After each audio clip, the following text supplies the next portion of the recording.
Mine says going live on this side now. Mine does too. Here we go. Hello, here we are. Welcome everybody to today. We're going to have a session about a shift that we have been seeing across our communities, across LinkedIn, and for some of us, even in our own careers. We are here to talk about the rise of non-W2, non-traditional leadership. And yes, we're going to explore those words. I'm Melissa Moody. I'm co-founder of Wednesday Women. It's an organization created to amplify extraordinary executive women leaders. And we do that through our public movement and our private network of membership. We host virtual interactive chats featuring some of our amazing members who I have here today and will be introducing soon.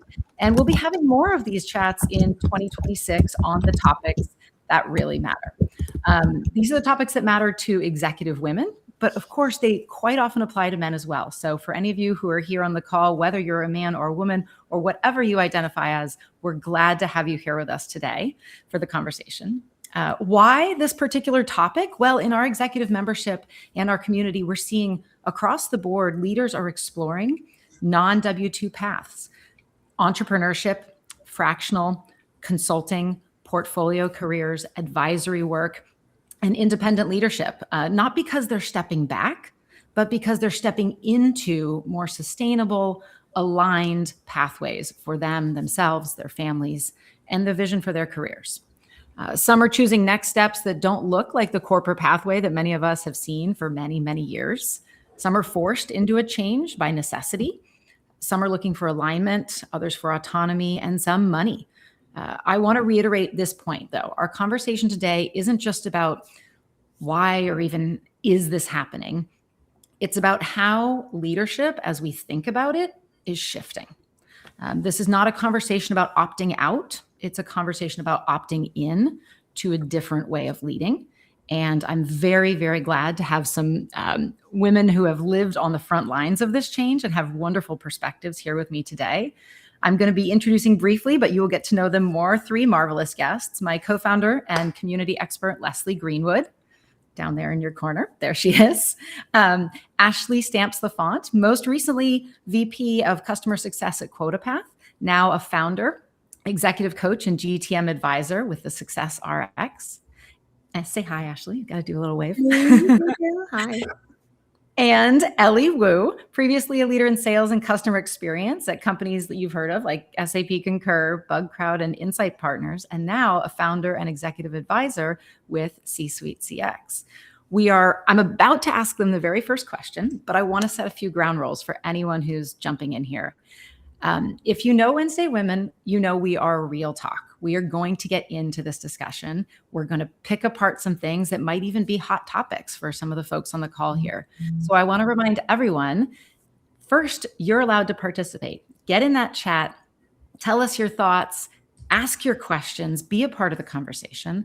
But also, please remember to be civil, be kind, and support our guests and support each other in the chat as well. Also, final reminder, please feel free to come back for future chats because we're going to talk about this topic today, but we have a lot of other exciting ones lined up through the year. So we'll be glad to see you all soon. Enough of me. Let's get into it. We're going to start with a quick round for everyone. I'd like to hear from all three of you. We're going to go Leslie, Ashley, Ellie. What have you personally seen or experienced that caused you to rethink the traditional W2 executive path? Leslie, why don't you start us off? I would say the one thing that really made me rethink it was a call with my mentor at the time when I'd left my previous company. And he said, make an ideal life profile. What do you want your life to look like from here forward? And then as I evaluated different opportunities, I would say, does that fit into that profile? And so for me, certain things like I had 2 years left of kids at home. So I wanted to go to every swim meet. I know when I work best. And unfortunately, Melissa knows too, because it's 5 a.m. my time, 2 a.m. her time. And then by 2 o'clock, I'm done. So it's like I wanted to kind of work for the first time ever, my work into my life instead of trying to fit my life into my work, which I had always done. So for me, that was the kicker. Ashley? For me, I started the Success RX as a side gig in 2022 when I was on maternity leave. And there are several labels that I have come to terms with describing myself as, and two of them are high achieving and workaholic. And maternity leave literally made me sit down and start to think about what was still fueling me and whether or not my new identity and what I wanted to prioritize was still in connection and alignment with what I was doing. And I said, you know what? I really like mentoring and I like coaching, and it just felt like this was a way that I needed to listen to the things that fulfilled me and figure out how I could do more of that in my day-to-day. Lovely. Ellie. Well, for me, it was about rethinking when I saw a window and knowing it wasn't going to stay open forever and wanting to take a bet on myself. So after years of being an operator, including 2 IPOs, I joined Insight Partners to work across the portfolio. And that work gave me an opportunity and a vantage point that most didn't get. And that's visibility across hundreds of companies and looking at leadership gaps that were signaling issues down the road. And then I thought, well, what if I actually deployed this directly with founders and executives? And then I also was saying, well, what was happening to all the senior women who were staying too long in these orgs and seeing them stop getting rewarded for what they built? And that's when something became very clear to me of, okay, well, when this window opens, you got to seize it. And so for me, C-suite CX was that decision. And now when I see these pressure points exposed, I'm the architect that helps the companies bridge that gap directly. You each saw something and were drawn to it, which is fantastic. This idea of there was something that pulled you into this different way of approaching leadership. But historically, we know that leadership has been validated by titles and org charts and well-known brands. And if you're no longer in that VP or C-suite tied to a company, we're seeing a really different treatment of folks recently. And I think that's maybe even what sparked this entire conversation. Loss of access, assumptions being made. Let's get right into the of it, because I love that we started with the happy vibes and what made it so inspirational. Mm-hmm. I want to pick on this one and ask, what access do executives lose? What assumptions get made about them when they make this shift? Ellie, why don't you kick us off? Yeah, so the rooms change, right? And it's worth being honest about that. When you're a VP at a name brand company or a well-known investor, certain doors open before you said anything, right? You're carrying that institutional credibility and you leave that behind when you take your step out. And the first time you're walking around without it, you'll feel it, especially when people are doing those name badge scans, right? When you're walking around doing those networking things and people look down and they're like, oh, okay. And they might keep it moving. That's totally fine. Right? What I found is you trade borrowed credibility for earned credibility. And the borrowed kind opens doors automatically, but the earned kind is much harder to take away. And so what I do instead is I focus on the what do you do question. And that's where it gets real fast. Because when you say consultant, you can almost instantly see people's eyes glaze over. So stop saying it. Lead with the problem instead. So, for example, I'll say I work with B2B SaaS founders and CXOs when customer friction starts creating drag on their evaluation or their next growth milestone. That's a different sentence. It opens a different conversation. What happens next is the person either leans in or they don't. And both outcomes are useful information. And the clients, they're not coming because of a title. They come because the pattern recognition across the companies, they don't live inside one org and no one can reorganize that away, but it is a very real thing.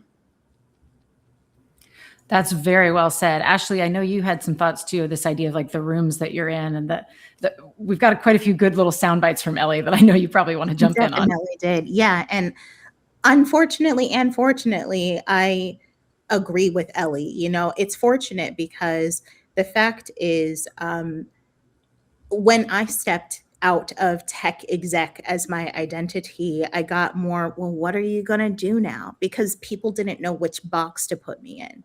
So if they can't put you in a box, they don't admit you to the room. And that was very clear, especially given that I had breached this golden circle of VP plus, and now all of a sudden I no longer had it for some. Instead, I spoke with my own coach who said, you're no longer in the rooms that are not meant for you, and you will gain access to the rooms that are. And that's something that really stuck with me because, again, if you know that your value is now associated with something else, for me, it's no longer being that leader who built and scaled teams. It is someone who is connecting with leaders who need to make those decisions and want to step into them confidently, having a sounding board that is truly objective and has nothing but the best interest in mind, that allows me to have that additional credibility in the lane that is actually required. I think it's really sad. I'm just going to say personally, when someone looks at the business domain or the revenue level that someone is in, you're basically subjecting someone to only what is on a resume. And we all know that true leaders are beyond any words that you could put into a 1 to 2 page document. Very well said. Let's actually take that and lean into it when you say real leaders are, right? I'd like to help the audience that's here and ourselves, let's be honest, really understand what non-W2 leadership can look like. Let's move into kind of what does it look like? And that's going to include some myths that we definitely are going to need to debunk a little bit. So before we get into what does it look like from a tactical standpoint, I'd like to talk about what it looks like from an emotional standpoint, because each of you really talked about not just what you were doing, but the perception of what you were doing. Ashley, maybe you could give me a little bit more on that emotional side when we think about what fears do executives have when they move into this, or what inspiration do they have? The emotional side of shifting into that W2 role, what did that look like for you or for those you know?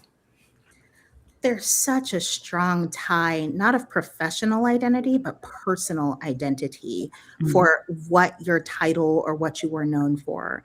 And in this world, I come from go-to-market SaaS. That means we are a highly social community. Everyone knows everyone, or at least they know the LinkedIn version of everyone. And because of that, perception is the number one fear that I have heard when executives are reaching a crossroads and are unsure of whether or not they want to really cross at that time. It's a very real concern. And depending on what your goals are, you have to ask yourself, am I willing to make this trade-off? And something that has really been useful is understanding every trade-off is going to be temporary, right? Growth is uncomfortable when it's meaningful. And the point is for you to be persistent enough to get to that point where you are just as successful, if not more so, in your new reality and identity as you once were in the other one. The power in doing that individually, very, very, both fearful, but also really empowering to see both.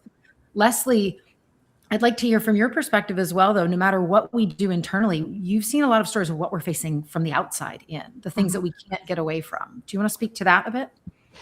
Yeah. And also maybe a little bit of, getting a little, vulnerable and transparent here is like the reality of being the boss of yourself and selling yourself, not a product, not a service of somebody else is, it's scary. It's scary for so many women because I would think, I felt like I built a very positive reputation for myself online. But then if this business that I had built failed, that would mean I failed. And so I had to kind of like really get down deep with myself about whether that was true or not true. Also the highs and the lows, like, I got a new contract. And then the next day, everybody in your funnel says no, and your funnel is now dead.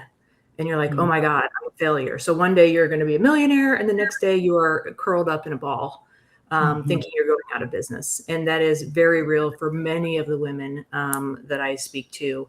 Some women need financial stability, and whether they could probably make 3 times the amount of money, the fact that they wouldn't get a paycheck on a regular basis is something that comes up from various places, maybe childhood, maybe upbringing, that they can't overcome.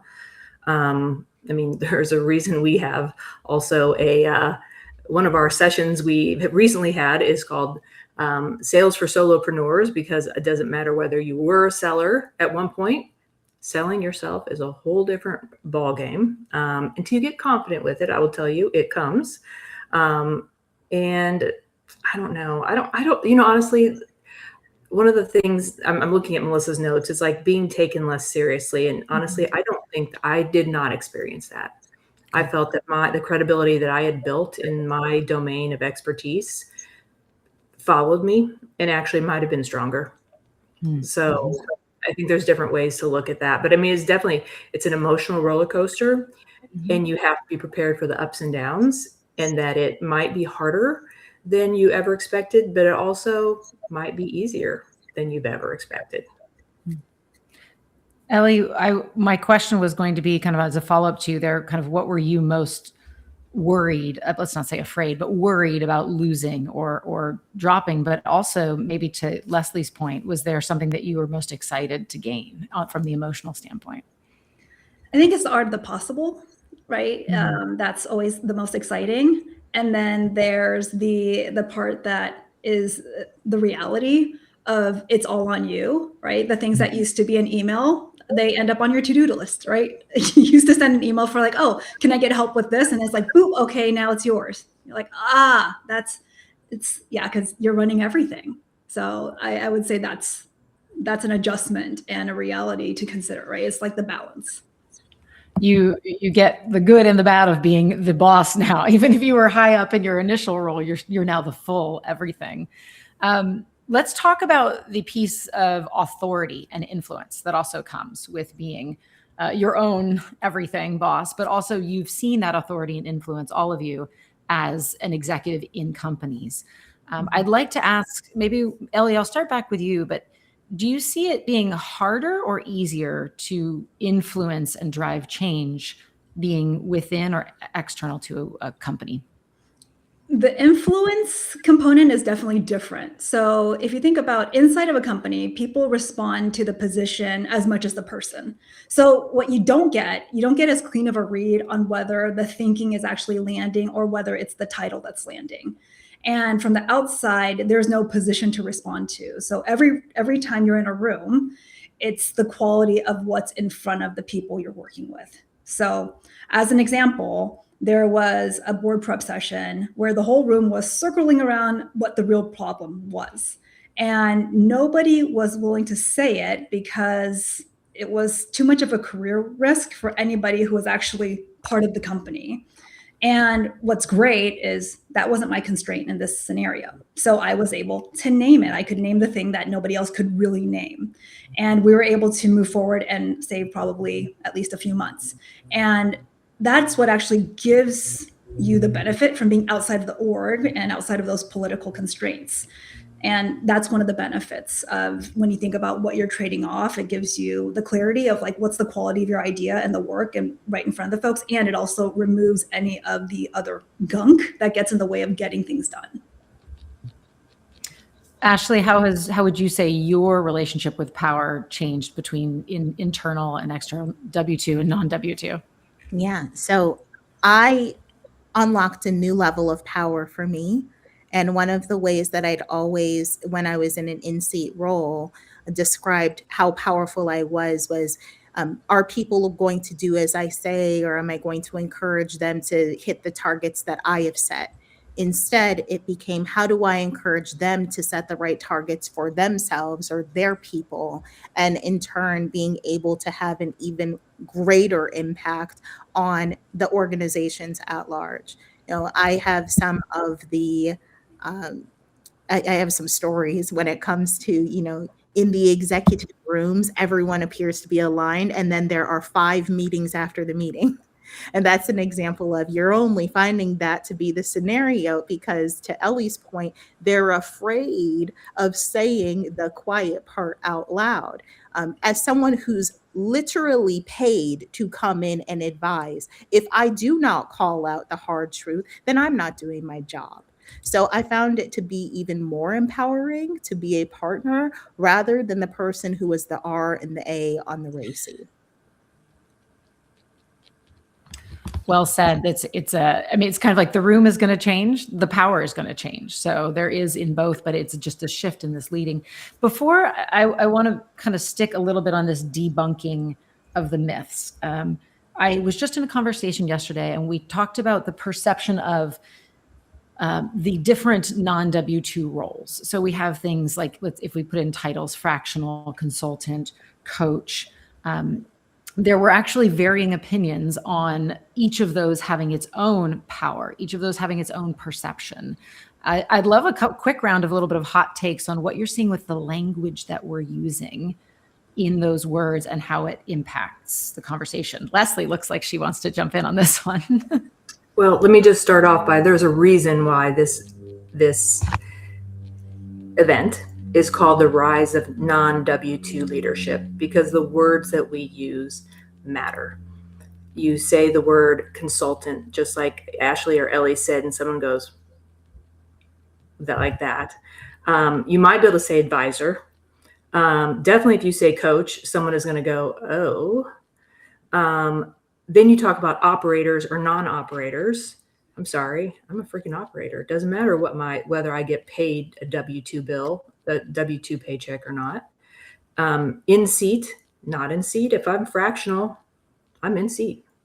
So there's all this nomenclature that people are using that are adding to the stigma around W-2 and non-W-2. It's a method in which you get paid, is really what we're doing. And by adding those extra things, including excluding people from places because of that, is leading further down the path of the lack of authority and lack of influence and power, when we have just said, and I was going to agree, I remember being at home one day and my husband asked me who I was talking to on the phone. I said, that was a client. He goes, you talk to your clients like that? I'm like, yes, because we had a strong goal that needed to be accomplished in this time frame, and it was not being accomplished. And so I had to be very direct in the fact that that needed to happen. I have power and influence in that company, and oftentimes more so than I've ever had in a company before. And so just the naming, the way people talk, it just is, it's burning my butt, to be quite honest. And so that is why, specifically why it's W-2, non-W-2. We do not need to then further segment people down into like a hierarchical list of where they fall on the food chain. Sorry. Was that the question you asked? Because I just went on Leslie mode. Preach it. And everybody, welcome to Wednesday Women Discussions. This is what it's going to get real. Before I have one thought on that. Before I do, Ashley or Ellie, did either of you want to jump in and double down on what Leslie just put forth? I'm happy I'm happy to go in. I think Ashley and I may have had similar experiences coming from the customer success world and the murkiness just from all the different titles and responsibilities in that world. But I think as it applies here, the stigma really comes from, unfortunately, the version that earned it. And I think about the engagements that produce a slide deck and a bill, but didn't make a difference, right? And that version, unfortunately, is out there. It's far too common. And it's a credibility problem that we have to recognize. And it's given us a problem by association, me included. And that's the tax, right? I think about it as a tax. And so when I think about anecdotes, it comes back to that idea of specificity. And so that's why I get very specific on what it is that I do. How do I make you get stuff done, right? Because at the end of the day, that's what people care about. People know if they need to meet me or not. It's the same work, different framing. And the framing only holds if the work holds. So what I found is that the stigma dissolves when you can name not just what you do, but how it's different after you leave, right? It's not about the deck. It's about the decision that was made, the motions that changed, the teams that could execute, and the board narrative that held through diligence. So that's what helps me earn that next referral. And sponsors, they don't want consultants. They want somebody to solve their most urgent problem. So the antidote to all of that is specificity, so that we're making sure we're closing the gap between those things. I just had that conversation yesterday with someone, and we talked about, sometimes there are amazing, let's take the coach role. Some folks on the call may be coaches. As soon as you say, oh, Ashley's like, yeah, I'm right here. As soon as you say coach, people start to glaze over. And I was working with this woman, and she started saying instead, I partner with very clear persona to very clear persona. She didn't even say I'm a coach. She just started with I do this. Yes. Ashley, you want to riff on that? Because you probably do this better than anyone. Oh, well, thank you, Melissa. Okay. Yes, absolutely. So when I was deciding on my rebrand, because I stepped away from a W-2 role just a few weeks ago in terms of the public knowing about it, I agonized over which title I was going to label myself as. Am I an advisor? Am I a fractional? Am I a coach? And even within the coaching, am I a certified coach? Am I an executive coach, a leadership coach? And you know what? It became much more natural for me to talk about it when I discussed what I do for you instead of who I am. Who I am is a part of the conversation, absolutely. But it's important for me to say, I help leaders go into decisions confidently and able to make an impact. Here are the 3 ways that you can partner with me to achieve that outcome. So instead of talking about the tactic, talking about the result was a more natural way for me to sell myself. And it was also something that I felt very comfortable going into each of those conversations about. Now, I had a really great conversation with a fellow executive member of Wednesday Women this morning, and we talked about the fact that we are all solopreneurs. But as you all can see on my title, I say founder. This person says owner. This person says CEO. And I find it so interesting that for women, we tend to see solopreneurs label themselves less as CEOs and more as non-C-suite titles, despite them technically being business owners. That's the conversation I want to have, because that is also a direct reflection of the power of a title, even when you are technically the business owner. That is, I'm just going to jump right in there. That is something that Melissa and I have talked about. We have the titles co-founder. And we have talked about, are we the CEO? Is she the CMO? Because there are rooms, even as founders, that we can't get into without those other titles. Mm-hmm. If there's a CEO meeting, I'm not getting in without the CEO title. And we have thought about that one way or another multiple times. I think that's by the way, everyone, I'm in Alaska with Melissa. She's downstairs. We had to be in a different room in the Airbnb. That's probably a conversation we should have while we're together here and really think about that. Thank you, Ashley, for bringing that up, because that is something that had been top of mind, and we kind of let it slide for a little while. I want to shift the conversation now, because we are starting to get a little more tactile. What does this actually look like? What do I call myself? What are the words I use? So this next chunk of questions I have are around, like, let's really get into what does this look like? How does it become real? But I want to start with kind of a hot button one. I'll let any one of you who wants to answer this. Non-W-2 leadership isn't really equally accessible. There are a lot of factors that prohibit people from doing this. And I want to think about, I'm going to open up that question a little bit to say, how should we be thinking about non-W-2 when it comes to the fact that not everyone has the ability to do this, to step into these roles? Strong opinions, hot takes? Take me there, ladies. What do you got? I have something. I'm very much a fan of, I would love to see all women that have a desire to have an LLC, to take one client a year, even when they're in a W-2 role. Because one day the rug will be pulled. And whether you pull the rug or someone else pulls the rug, that's ready to go. You are all set. You've already built maybe a client or 2 that you could go back to. And then I would say, and if that is somewhere you definitely want to go, I always recommend set a target. If you can do this at a certain level, when would I choose? Because I can at this point, because sometimes there isn't a choice.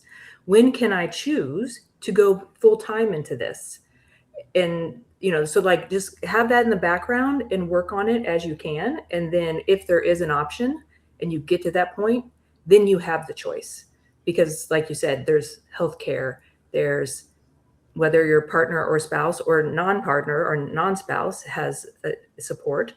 There's just so many different reasons why the choice isn't there for many, but I think anyone can set themselves up with an LLC, work on getting your first client, and build that so that potentially one day that can be an option for you, and it can be an easy option if you need it. To follow on that, you mentioned their healthcare, spousal support. Some folks have caregiving loads they're dealing with, immigration status, even things that can keep it back. One more piece I hear very often is risk tolerance. Some are willing to take those risks and others aren't. Ashley, do you want to respond to that a little bit? I saw a good head nod from you on that one. Yeah, you did. Because I was going to say I'm privileged. I'm privileged in so many ways. I was 8 years old when my mom dragged me away from watching Saturday morning cartoons and had me join a youth entrepreneurship club. I had no business. Like I said, why am I here? I want to go back to recess. I don't understand this, but I'm so grateful for her because from a very early age, it was ingrained in me. There is another alternative that you can choose if you so want to. And because of that, it was always encouraged, to Leslie's point, to try to find something for myself. Yes, you can have something that guarantees you safety, and safety and security is going to be personal to you, right? But I also don't believe that there has to be a trade-off between that and fulfillment. And one of the reasons why I'm confidently stepping away from tech exec plus on the side, I have this to now I am in business for myself is because I have built towards that. I would never give blanket advice that can't be contextualized from your own lived experience. And if you need to have the next 2 years to get something in place, that's fine. It'll take you 2 years. If somebody else is ready tomorrow, amazing. The one thing that everyone should have in common is that you take the first step. And that's often the hardest, but it's one that you can do regardless of if you have an additional dime to your name to dedicate towards that venture. It's just a matter of motion. The first step, you said. Ellie, what was the first step for you? If somebody's thinking, I'm ready to take the first step, maybe not the big step. What was that for you? I think if planning and overthinking were hobbies, those would definitely be considered my hobbies. So when you think about first step, I'm like, it might look like some sort of cha-cha-cha or foxtrot. I'm like, oh, these are one step, right? Because there's multiple things that are coming to mind, because there's like the risk mitigation component of it. There's the financial runway of it. Then there's also the network of it. So sure, one first step, but you have to be really clear, like, what am I building and what am I building it for? And maybe that's the first step of like even understanding, what am I building it for? Am I building it for a life design? Am I building it for financial outcome? Am I building it just to see what happens? All of that needs to be clearly understood, because it's not easy. And when it gets hard, you have to be really clear on, what am I doing it for? Because if it's not clear, it's going to be really easy to give up. Beautifully said. Leslie, for you, what was the first step? I think this is a question I want to ask all the way around. We're going to come around the horn on this. The first step for you, Leslie. You did mention the LLC piece. That's not quite the first step, probably. When I first started on my own, what was the first step? Yeah. I think it was just the confidence. Well, actually, I think I was unsure. I don't think I had the knowledge. Like the things that we're talking about today, I didn't have that knowledge when I made the first step. I probably did go make the LLC Made the LLC, got the business bank account, set up the articles, because I am super process girl. Give me gum, duct tape, and a Google sheet, and I will start a business. So, I mean, I probably, that was my first step. Probably that one. I'm going to come back because we have a good question about LLCs, but Ashley, let me get your first step too, because I'm really curious what you would have thought that first step was. Yeah, I mean, I was sitting here with a 2-month-old literally breastfeeding. So I said, I don't think I'm ready to do something on my own, but I would like to get involved with a similar community. So my first coaching opportunity was as a part of a program where there were other coaches. I think that's an important lesson learned. It can be really intimidating to think of you having to do it by yourself. And the beautiful answer is you don't have to do it by yourself.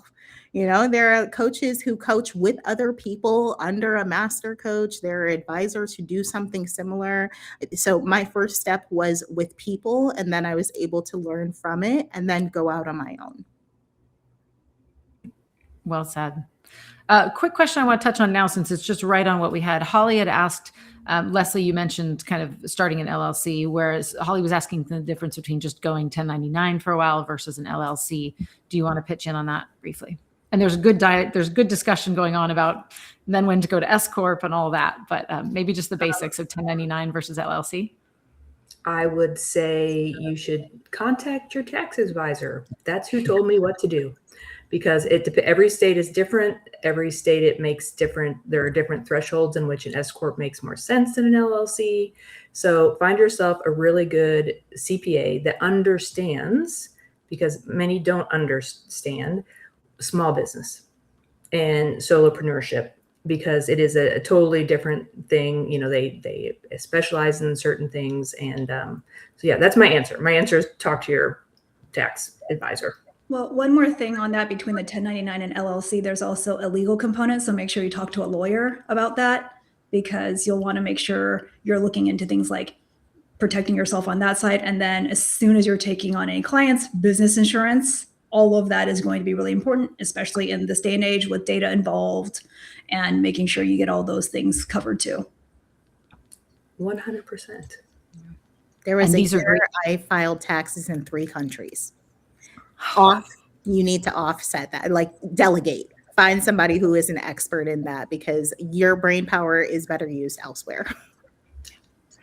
That's a wonderful thing that we have learned as well. If something seems too hard and too complex, go find the person who gets joy out of doing that thing, because they exist. Before we get to kind of a couple of final quick rounds, there's one more kind of heavier topic that I want to touch on, this idea of the external bias against these roles and how we deal with it and how we process it, but also where does it come from? Where does the stigma against non-W-2 come from? Ellie, would you like to start us off on this one, or your perspective on what you've seen and where that bias has originated?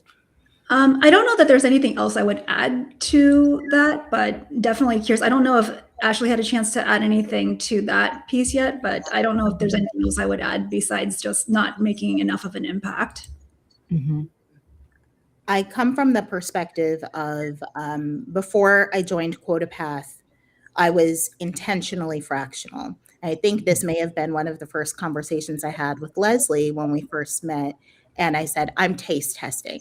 So I was a very classic fractional to hire. And I found that there was a stigma associated with that. And it was usually oh, you're a job seeker. What could you possibly have done to make you not be employed anymore? And it kind of put me into a bucket that was definitely disempowering. As I went into this new phase as a business owner who is not attempting to find a job, I have found that the treatment and the reception is actually different. And either way, it's important to say, people consider fractionals to be in competition with full-time executives. And fractionals are not, because I firmly believe if I've been able to sell a fractional service, it's because a full-time exec wasn't the right move at that point in time. But you're not ready for that conversation. So thinking about it more as complementary roles rather than being in competition is something that can help fight against the bias that we have all faced. Well said. Leslie, did you want to add to that at all? No. I think that, I've heard things like all the consultants just want to sell all the time. They're just always pitching their services. I think that's interesting the way Ashley framed it about being out of work, because then there's this like, well, you're just doing this between roles or something, and they still kind of put you in the out of work bucket, which is unfortunate because my skill set doesn't change whether I have a job. I have no non-W2 and no W2. I still have the same expertise.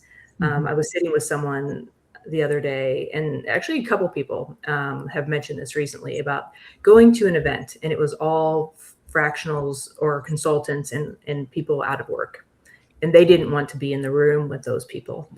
And then they were just all talking about getting jobs or getting work. I said, well, that's actually a facilitation problem, not a people problem, because the facilitation is that everyone at that room, every one of us could be out of a job. Let's say that doesn't change the fact that Melissa's a CMO, Ashley and Ellie are C-suite executives in the success area, and I'm a community expert. None of that changes about that. And so for me, it was very clear that is just, it's a facilitation. We're not getting the conversation deep enough to talk about the expertise, because I can still add expertise to Ellie should she work with a company who wants to build a customer community. Same thing with Ashley. Or now, we work at Wednesday Women and using that there. So that just doesn't change. And then if we're not getting that conversation deep enough, that's where people will come out and feel like they didn't get as much out of the event. But that in turn is not the attendee's fault. That is actually the facilitator or the person that's running the events challenge, in my opinion. Yeah. The other question I had come up that was actually just from membership, and I've got a lot of good Q&A. We're going to get to the Q&A in 3 minutes, everybody. You're doing great. Was around also just the volume of people now that are choosing, because this is a shift in leadership. More people are choosing to be consultants. More people are choosing to be coaches. More people are choosing to be fractional. And because of that volume shift, we're starting to notice it. And there's a little bit of a pushback, right? There's a little bit of like the bias almost rears its head because there's more. Have you felt that in your conversations, ladies? I have. I think, to quote someone that I won't put on blast, but they said, oh, there's a coach for everyone these days. And I said, yeah, there is. But one of the things that I push forward with is you just have to be really clear on your ICP. You have to be clear about the challenges that you uniquely can solve. And this may be a hot take. I can do a lot that other people can do as well. And the reality is there are so many leaders and so many executives who are in need of what I can deliver that the books are full, and I can refer someone else who can get you to the same outcome. Either way, you have been helped. And I think it's important to know nobody knows what you know exactly the same as you. So as long as you can go into it confidently, then there isn't anyone who's truly your competition there. Well said. We're going to do a couple quick rounds of quick answer questions, and then we're going to get to the Q&A that we haven't yet addressed. Thank you for everyone who's here. Stick with us because we're going to go all the way to the hour, I believe. And if you have to leave early, there will be a recording. You can get everything. You can get the last few minutes if you missed it. So quick round, quick questions. One thing that you can do in non-W2 leadership that you could not do when you were sitting in-house in a W2 role. Leslie. I feel like I need a minute to think. You mean you didn't get the prep doc last week? I got the prep doc. Actually, you're up. Can I defer? Yes. Can I pass? Okay, thank you. I love the comments are coming in too. I know, popcorn. I'll jump in. I have for the last, couple of months, I've actually been volunteering at a community center during normal business hours. And that was not something that I could do in a non-W-2 role. It's also something that I had to put on hold while I was climbing the corporate ladder, and being able to truly have control of my schedule is, for me personally, something that I could only do while going down this portfolio career path. Mm-hmm. My favorite thing, Ellie? I'm going to stick with the telling your complete truth with no political consequence, or with less political consequence. Now, one caveat is, while no one can reassign you or manage you out of the situation for it, the skill is knowing how to say it so that it lands, because your reputation will still travel with you even if your title doesn't. Ooh, well said. That is a good point, Okay, and next something pop Ellie quiz. is so much better at. Thank you. She's a champ at that. Next quick round is, I have what my is answer one now. skill that matters? Oh, now she's here. Okay, go ahead, Leslie. So we're back to, what's We the have one a thing you can lag. do I'm so that you couldn't do sorry. before? I'm being a tease. I can work from anywhere. I mean, someone else put that in the chat. I'm kind of taking their answer. But I can work from anywhere. I'm working from Alaska this week. Next week, I'm going to be working from Seattle for part of the week. I can go on a trip with my best friend, and I can work all morning when my brain is best. And then I can, log off in the afternoon when my brain is mush. So, I love that flexibility. That explains the 5:30 text, Leslie. Thank you very much. You wake me up. Yeah. It's okay. So quick, one more hot round. What is the one skill that you would say matters far more in a non-traditional, non-W-2 role? The one skill. We'll just stay in the same order. Ellie, you want to go first again? Sure. I'll say the thing that actually is dialed up even more is discernment. In a W-2, the institution or org actually shares so many decisions with you, whether it's your calendar, your priorities, or your team. Here, every single decision about where your attention and resources go, that is 100% you. Now, that also means a full calendar can feel like momentum, and the wrong work feels like opportunity. Both will absolutely cost you. And neither one of those will come with a warning label. So discernment is 100% my choice. Killer skill. Ashley, what would you say is one skill that you got to have if you're doing this? Oh, gosh. Time management on steroids, to be honest, because you don't have just one area to focus. You must juggle multiple hats, whether that's one day you're meeting with your business advisor because you have to get logistical stuff taken care of, and you need to make sure that you're on time for your clients' engagements. And for me, picking up my kids or taking my daughter to dance, time management was something that, because there wasn't any other person setting a meeting, it was just on me to set it. It was now important to truly own that and be on top of it. Yes. Leslie?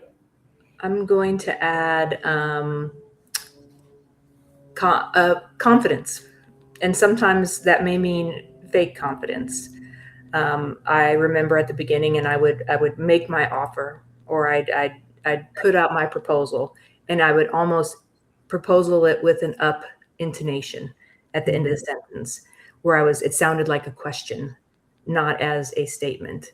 And being able then to say, this is how I work.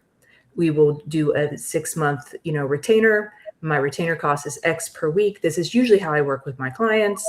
And then at that point, we would look at what an ongoing retainer would look like should you need my services from here on.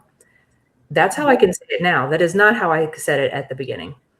And so working on that confidence, working on that talk track.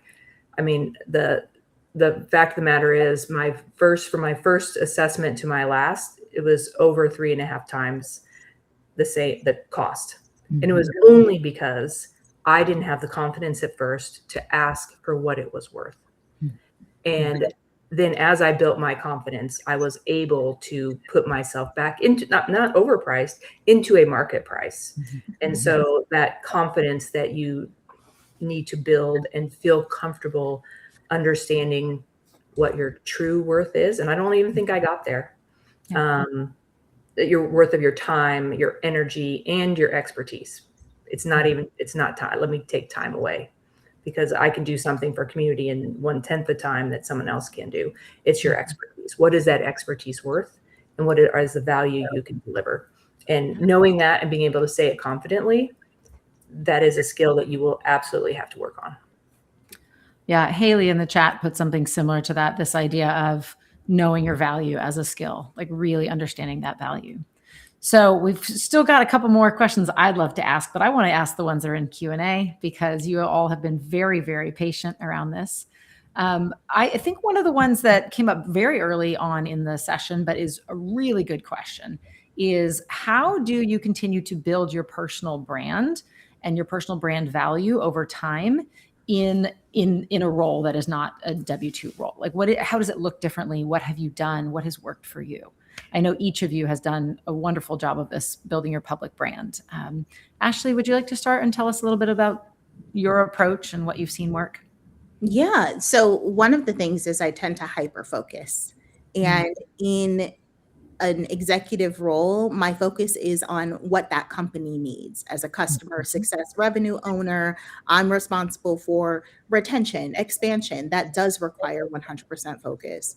I was at a Wednesday women dinner in Washington, D.C., and we were doing the famous gives and gets. And I said, what I would like to get is someone who can help me understand how to not lose myself when I am dedicating so much of my energy to the income driving mission.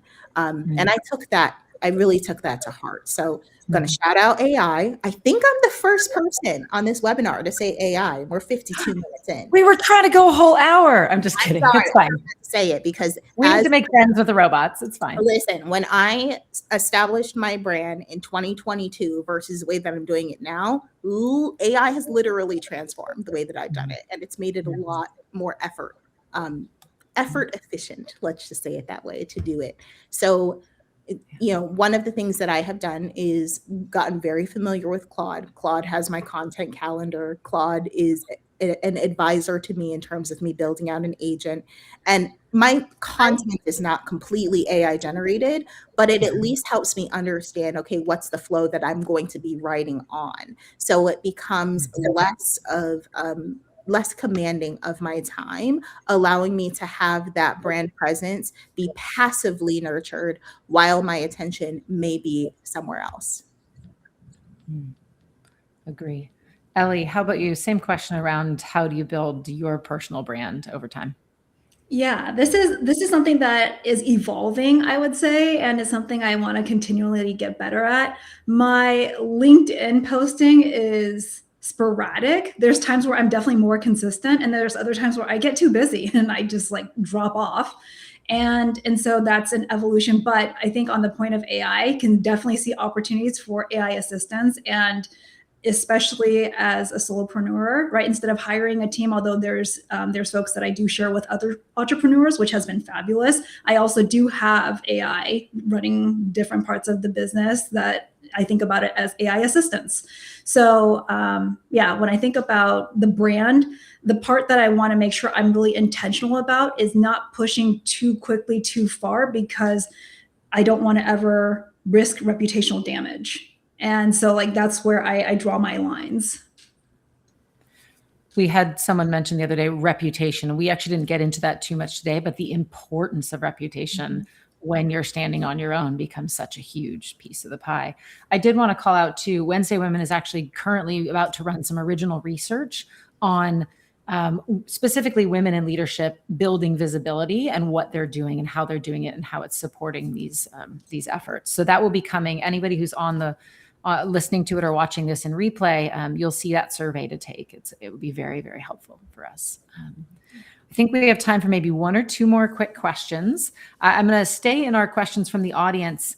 There's a question. This one's from Haley. It says, interested in how any of you might have put structured thinking into when is W-2 right for me, or when is non-W-2 right for me? Trying to pick a lane, but do it in the timing of when you do it and how you do it. Ashley, you had a good point earlier about having it there on the side and starting and then slowly making that move. Would you like to speak a little bit more to how the timing piece of it for you? I did. And, the financial readiness was really important. And I think that this is on everyone's minds, especially given some of the economic upswings and downswings that are impacting the market. And you have to have a number. It's this comfort number. Where can I do the things that are my non-negotiables, plus the things that I get enjoyment from, which could be I want to travel. It could be I want to go to the movies every 2 weeks. But your financial advisor would be able to help you land on that number and then make the determination of now is the time. That's it from a financial perspective. The other piece was, do I feel as if I have the support that is going to help me emotionally? For me, it was considering the input of my closest confidants, my partner, my parents, my friends, some of my very trusted peers, because if I was going into this non-W-2 path, it could be a very lonely ride, and ensuring that I had the support network to really uplift me was big. And my in-laws said they were proud of me, so I think it was pretty good. Always a milestone. I love that. Other thoughts, Ellie, Leslie, on the timing? When do you do it? When do you not do it? Yeah, I agree on the financial runway piece, primarily because if you don't have enough cushion, you'll be making decisions from a place of scarcity, and those decisions look different, right? When you're from a positioning perspective, your clients will likely sense it. And so that's also a very real component that you'll want to consider. And it goes back to the why.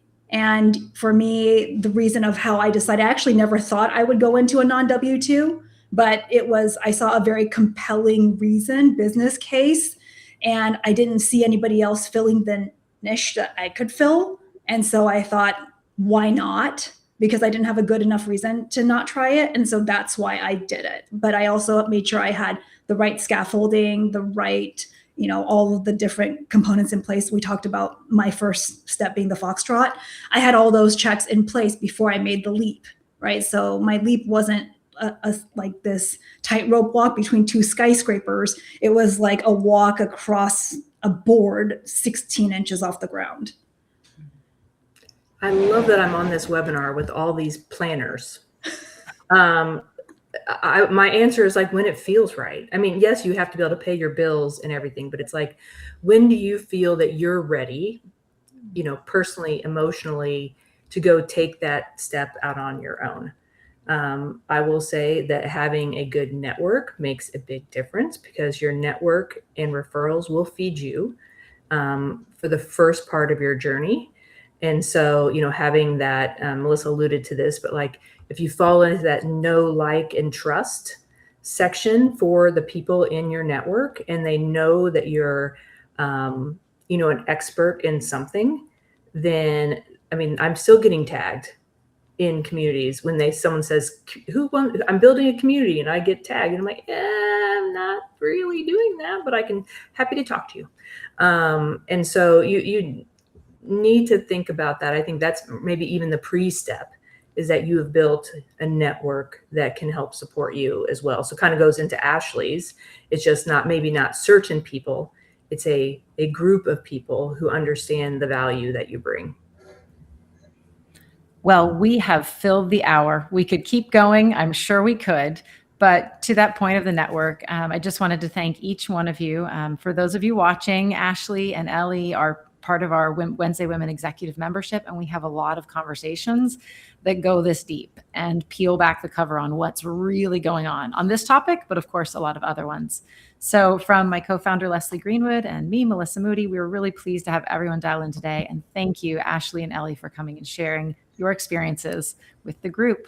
Everybody who's watching, have a wonderful day. Encourage you to follow Wednesday Women, subscribe, learn about what we do, and hopefully see you on some upcoming more of these chats. Thanks for coming today, everyone. Have a wonderful Thank you day. all. Bye, everyone.